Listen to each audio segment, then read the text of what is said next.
Magsiluhod po tayong lahat bilang paggalang sa ating mahal na Apo Kunching.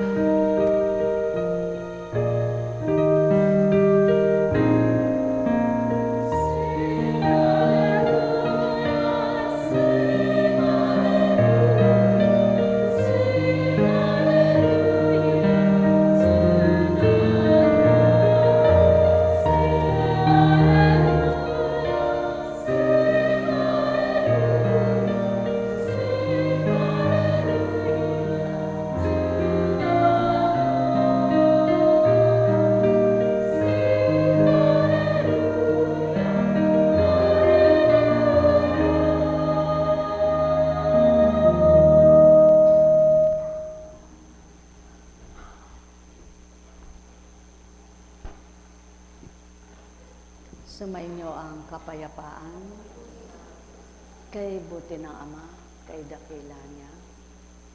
Sa wagas niyang pag-ibig, ang lahat, ang layo niya ay kabutihan at makabubuti sa lahat. Sa kanyang matapat na paghahandog, ang nasa niya ay masilayang lahat ang mga anak niyang patuloy nagsusumakit at nagsusumikap makilala siyang ganap. Ang may pandinig ay nakarinig.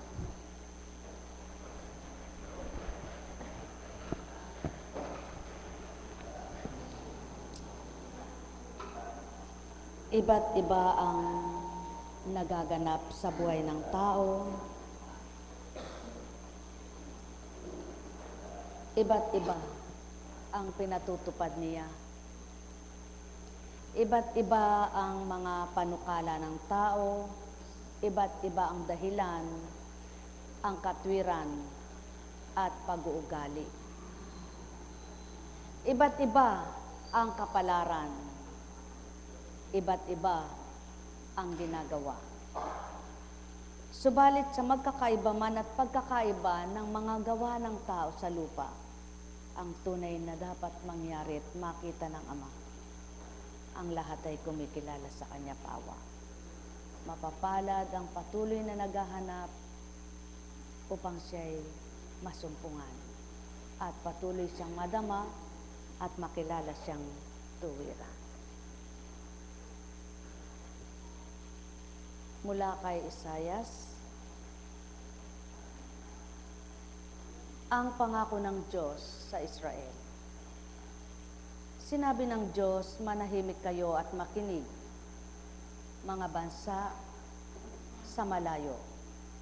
Humanda kayo at dalhin ang hukuman, sa hukuman ang inyong usapin. Doon ang panig ninyo ay pakikinggan para malaman kung sinong may katwiran. Sinong nag-anyaya sa isang mandirigma mula sa silangan at nagbigay ng tagumpay sa lahat ng kanyang pakikilaban. Ang mga hari at mga bansa ay parang alikabok na lumilipad sa wasiwas ng kanyang tabak at parang dayaming tinatangay ng hanging malakas. Buong bilis na tinutugis niya ang mga kaaway, na ang kanyang mga paay halos di sumayad sa daan. Sinong nasa likod ng lahat ng ito? Sino ang nagpapagalaw sa takbo ng kasaysayan? Akong si Yahweh na naroon na sa simula pa. Akong Panginoong Diyos na naroon din hanggang sa wakas. Nasaksihan nito pati ng malalayong bansa. Kaya nanginginig sila sa takot. Lumapit sa akin at sumamba. Sila ay nagtutulungan at nagpayuhan. Mga minamahal, mula sa simula ang kaganapan sa buhay ng tao ay walang makakalirip, makatatanto at makababatid. Habang natutupad, ang nagaganap at natutupad sa buhay ng tao, walang nakababatid at makababatid. Maliban habang natutupad na ito at nababatid na ng tao, kung ba't anong nangyari kay Pedro, anong nangyari kay Juan. Subalit ang bawat balangkas na matutupad at ipatutupad ng Ama, walang makababatid. Kaya nga habang tinatalakay mo ang buhay mo at pinakikibakahan mo ang hamon sa buhay mo, sino nga ang lakas mo at sigla? Sino nga ang tapang mo at ligaya? Sino nga ang kapayapaan mo at kagalakan? Ni hindi kayang ibigay ito ng kapwa mo at ni hindi kayang ibigay ng sinuman. Kaya't ang tao'y kailangan ng iisang magpapatibay, magpapatatag at magbibigay tagumpay. Ang lahat ng pinagdaraanan sa buhay ay hamon. Kaya't kung maduduwag, hindi mapagtatagumpayan. Subalit lahat ng nakilaban at humamon sa kanilang hamon sa buhay, nagtagumpay, naganap. Mula sa simula ng bagong tipan at unang tipan, pantay lamang ang pangyayari. May dakilang Diyos Ama, may hiwaga siyang ginagawa, may kapangyarihan siyang taglay na di kayang gawin ng sinuman ang magagawa niya. Subalit, ang tularan siya na magpakabuti, lahat ng taong nagnanasa, magagawa nila ito. Ang may pandinig ay nakarinig. Sumainyong kapayapaan, mga minamahal. Nekkarameneyahanam, nekkarameneyahanam, nekkarameneyahanam. Bilang tao, kapag inisip mo nang inisip ang nangyayari sa buhay mo, kung ang magaganda ang nagaganap, matutuwa ka. Subalit kung may nagaganap sa buhay mo na mga pinagdaraan ang hindi gusto ng tao, tulad ng karamdaman, tulad ng hirap sa buhay, tulad ng ginawa sa iyo ng kapwa mo na hindi maganda, tulad ng dahil sa kapwa mo dumaranas ka ng mahirap at nahihirapan ka, tulad ng dahil sa kapwa mo nasasaktan ka at sinasaktan ka. Sino nga ba ang may gusto nito? Subalit anuman ang pinatupad at pinaganap, lagi niyong tatandaan, kaakibat at kasama niyo ang Diyos ng liwanag. Kaya naman maliwanag na siniwalat na ito kay Isaias, sino nga ba ang tanong ng Ama? Ang kasama nila habang nakikibaka sila. Hindi nga ba't siya? Noon, ngayon, at magpakailanman, sa pakikibaka ng tao sa buhay niya, anuman ang pakikipaglaban niyang ginagawa at dinaranas, walang dilit ibang kasamang kalasag na mabuti, matibay at matatag, muog at sandigan ng lahat. Diyos, amang walang katapat. Mga minamahal, sadya ngang kapag nakita ka ng kapwa mo, kahahabagan ka at kaawan ka ng mga nagmamahal sa iyo na lalo tigit yung hindi pa nakakaunawa, sasabihin, kawawa naman siya, ba't dinaranas niya ito? Naglingkod dyan naglilingkod dyan. Bakit dinaranas niya yan? Subalit, alam niyo baga, ang mga pinagdaraanan ng mga lingkod na tuwirang nagpapatatag at nagpapatibay sa kanila, lalo nilang napagtitibay na nakikilala ang Ama at nagpapakilala siya sa mga pinagdaraanan nilang nagpapatatag sa buhay nila. Kaya mapapalad kayo ng bawat araw niyo'y paghamon ay di niyo tinutulan, kundi matapang niyong nilabanan sapagkat ang Ama ang katapangan sa hamon ng buhay. Hindi ang sinuman na dito mabibilit hindi mababayaran, kundi ito'y kusang loob na binibigay ng Ama sa mga anak niyang sa Kanya'y maliwanag na kumikilala, maliwanag na tumatanggap. Sumainyo ang kapayapaan, mga minamahal. Alalaong baga, ang pagtindig ng isang tahanan sa isang taong nagpapagawa ng kanyang sariling tahanan ay hindi katulad ng pagtindig ng pananampalataya na gustong manalig ang isang tao. Ang nagpapagawa ng isang tahanan kung may salapisya at pondong naturingan para doon sa pinagpapagawa niya, ang lahat ng gusto niya ay mapapagawa niya, ang lahat ng mga materyales, muebles na tinatawag na mamahalin ay kaya niyang bilhin. Upang mapatapos niyang maganda, mainam ang tahanan niyang binabalangkas niya at binubuo ng kanyang isip, ng kanyang damdamin na may gumagawa naman siyang manggagawa. Ang pagbuo at pagbabalangkas sa isang katauhan ng pagpapatibay at pagpapatatag ng pananalig at pananampalataya ay Ama ang bubuo, hindi ang salapi, hindi ang materyales, hindi ang kakayahan ng tao, kundi ang Espiritu niya. Mga minamahal, sumainyo nawa ang paghaharing walang hanggan upang maunawaan ninyo kung ano ang pagsasalarawan ng buhay.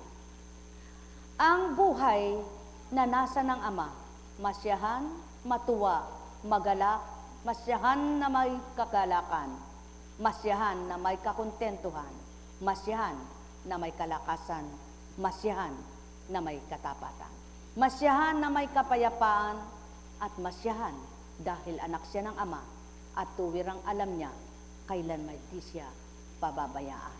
Sumainyong kapayapaan, mga minamahal. Ang salita ay nagpapatatag, nagpapatibay. Yaon ay ang salitang banal, hindi ang salita ng sanlibutan at hindi ang salita ng tao lamang. Kaya naman ang mga matuwid na hinahanap at nagmamalasakit sa kalooban ng Ama, patuloy nilang dinadamasya, hinahanap nila ang kanyang banal na mga aral. Sumainyong kapayapaan, mga minamahal. Kapag dumarating sa isip mo ang parabagang suko ka na, ayaw mo na. Subalit naalala mong may Ama ka, na Diyos na tinatawagan mo, na niklod ka, lumod ka, nagsumamo ka. Kung tapat sa puso mo, ikaw mismo madarama mo kung paano kay naalo, inaaliw niyong Ama mo. Yamang ikay anak niyang matwid na naghahanap at nagpapakita ng pagsusumamo at pagiging anak na nagnanasang kumilala.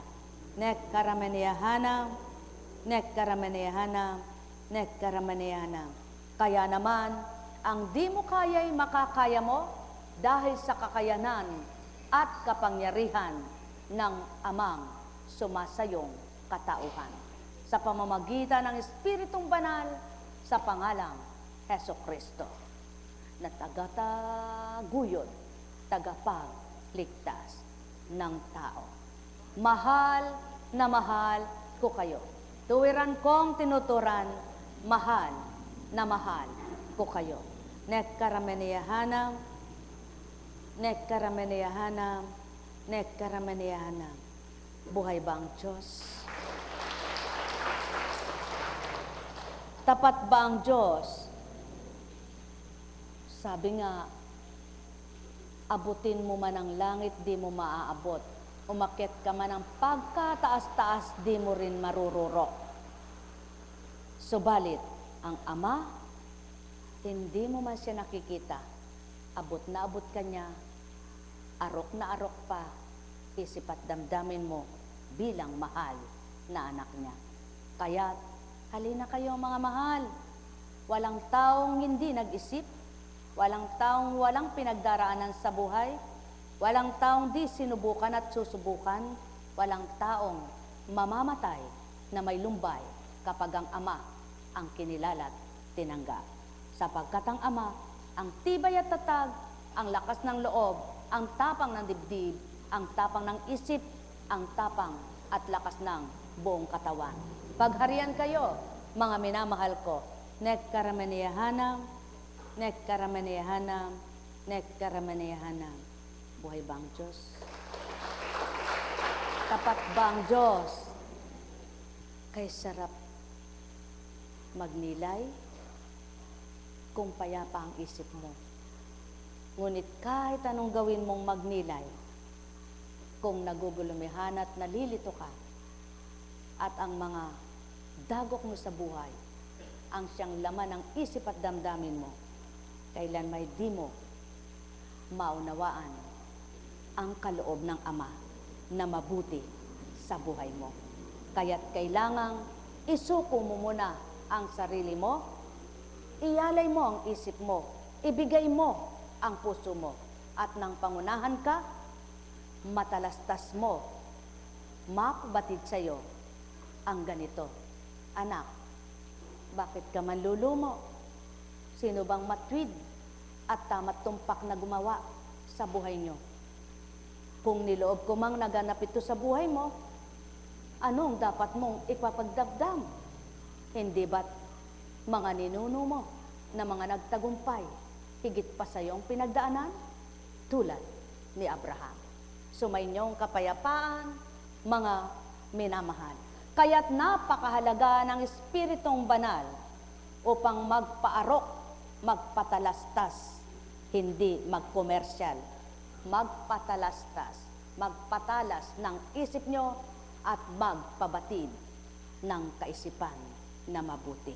Pagharian kayo, mga mahal ko. Nekkaramaniyahanam, Nekkaramaniyahanam, Nekkaramaniyahanam. Buhay ba ang Diyos? Tapat ba ang Diyos?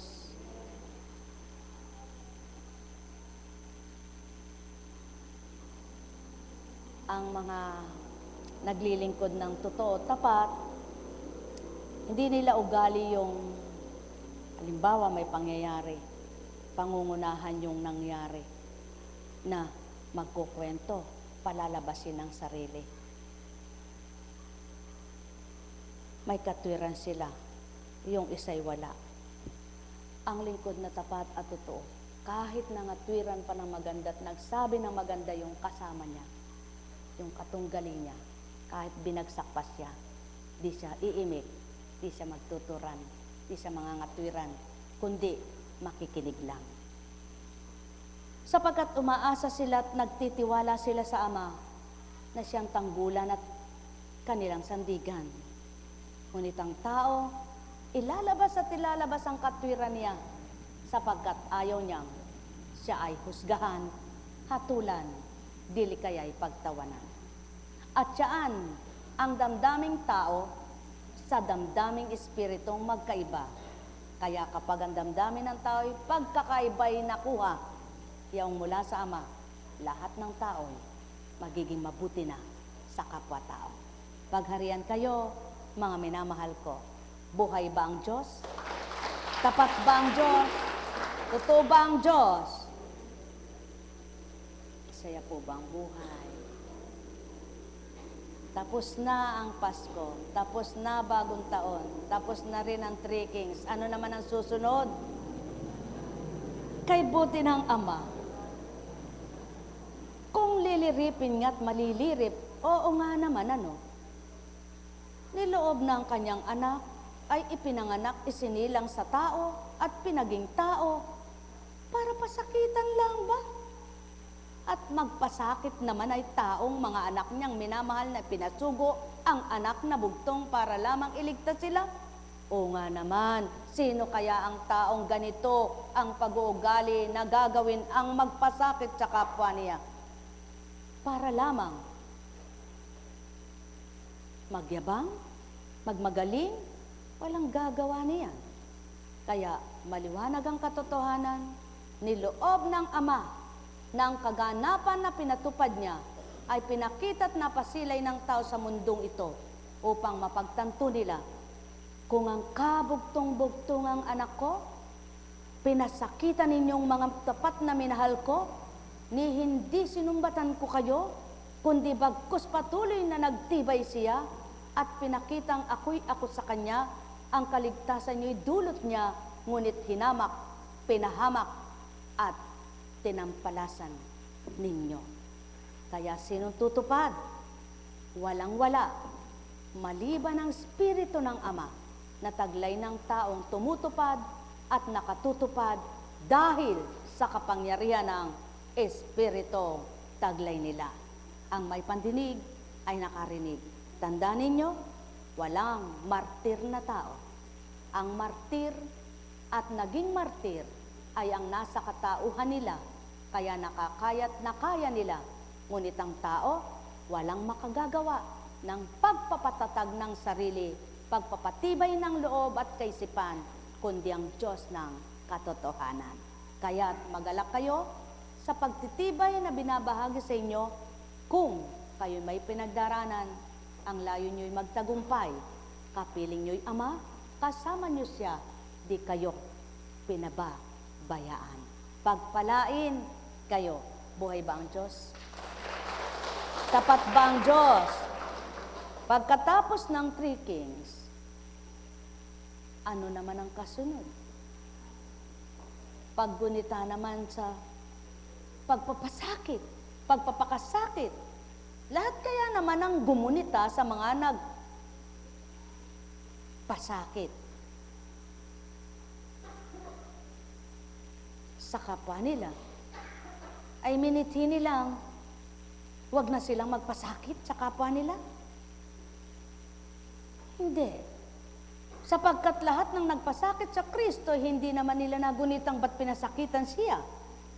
Ganyan ang ugali ng tao at gawa ng tao. Subalit, ang Amang nakakakita at saksi sa lahat ng gawa ng tao, alam niyang hatulan ng kanyang mga anak kung ano ang marapat sa kanila. Kaya magalak kayo sa mabubuting gawa nyo, huwag kayong manindim, bagkus kayo'y mga galak. Pagpalain kayo. May tanong baga kayo?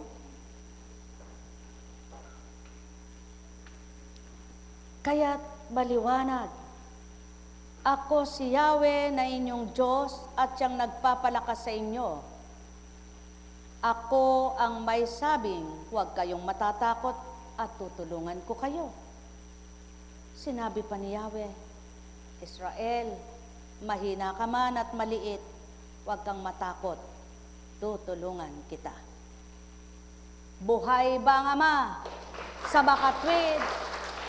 Lahi ka ba ni David? Apo ka ba ni Abraham? Hinango ka ba sa Israel? Kalipi ka ba ni Abraham?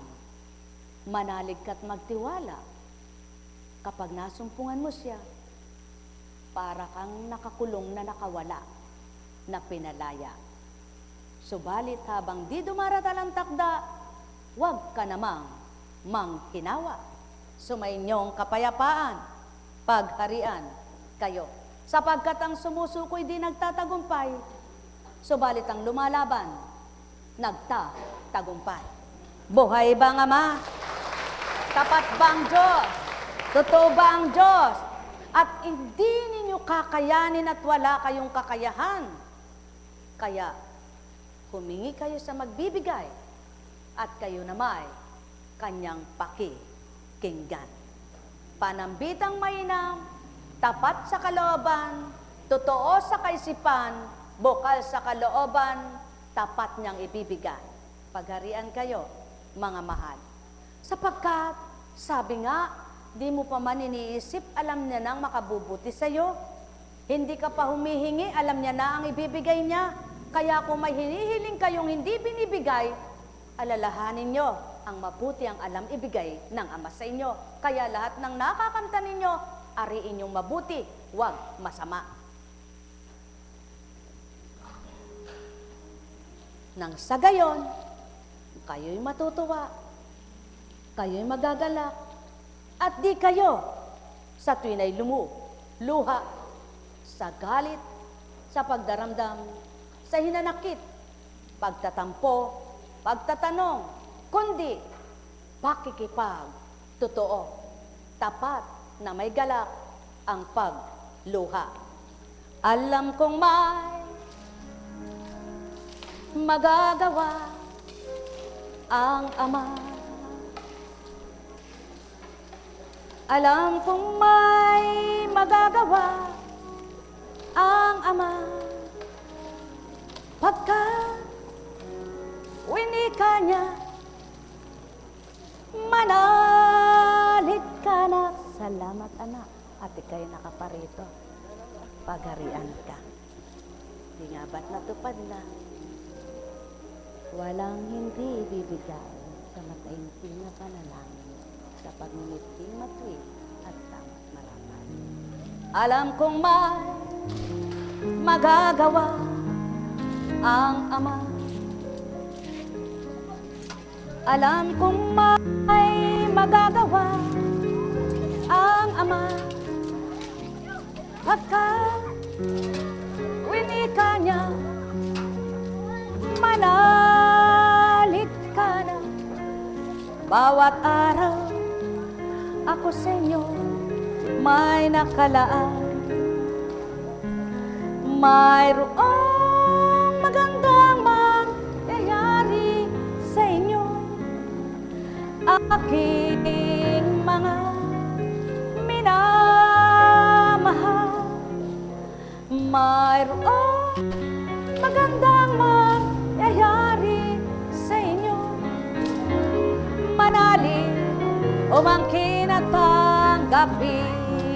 Alam kong may magagawa ang Ama. Alam kong may magagawa ang Ama. Pagka winika niya, baba na, baba na, baba na, baba na, baba na. Manalig ka, sabi ko baba na. Bawat araw, ay di kita bibigyan, sabi ko baba na. Alam kong may magagawa ang Ama. Alam kong may magagawa ang Ama. Pagka winika niya, manalig ka na. Bawat araw ako sa inyo may nakalaan. Mayroong magandang mangyayari sa inyo, aking mga minamahal. Mayroong magandang mangyayari sa inyo, manalig umangkin at tanggapin. Alam kong may magagawa ang Ama. Alam kong may magagawa ang Ama. Pagka winika niya, manalig ka na. Bawat araw ako sa inyo may nakalaan.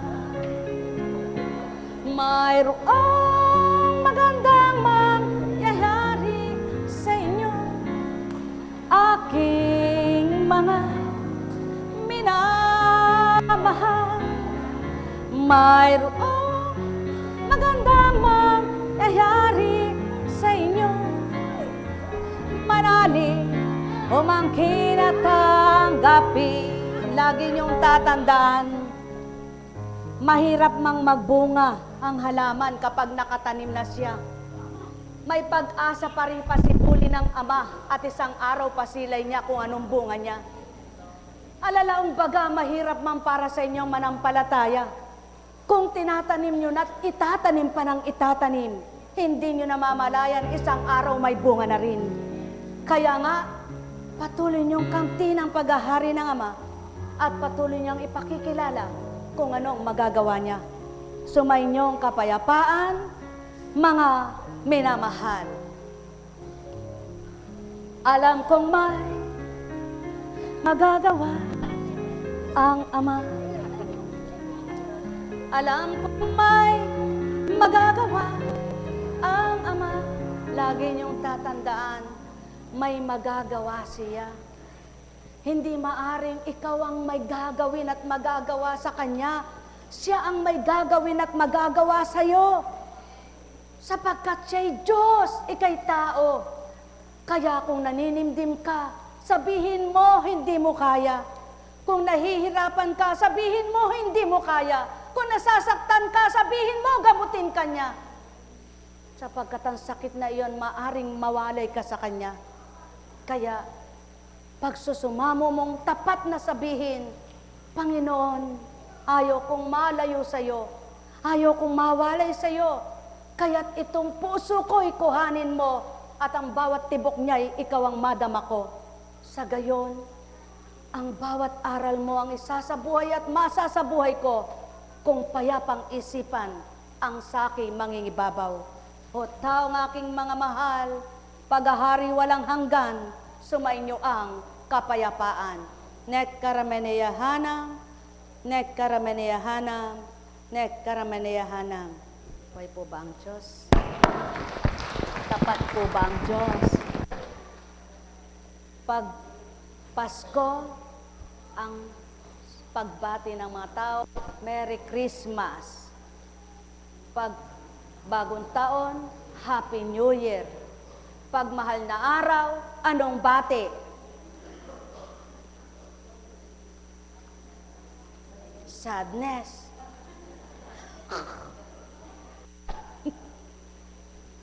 Dapat magalak ka pa rin, masaya ka pa rin, sapagkat dahil may Diyos na nagbigay sa iyo ng iyong kaligtasan. Kaya kung kikilala kang lubos, merry and happy pa rin, kahit ikay may hilahil. Buhay ba ang Diyos? Sa inyong lahat, patnubayan kayo ng Ama, Anak, at Espiritu Santo. Walang katapusan ang buhay ng Ama. Bagamat ang tao'y binigyan niya ng hangganan at wakas, kaya't huwag sayangin ang buhay na pahiram at patuloy na mangibabaw ang kanyang katotohanan. Sa gayon, ang sumasa kanya at kumikilala sa kanya, madarama kung paano kumilos sa buhay nila. Ang may pandinig ay nakarinig. Pagpalain kayo. Tayo na sa Antipolo. Hi!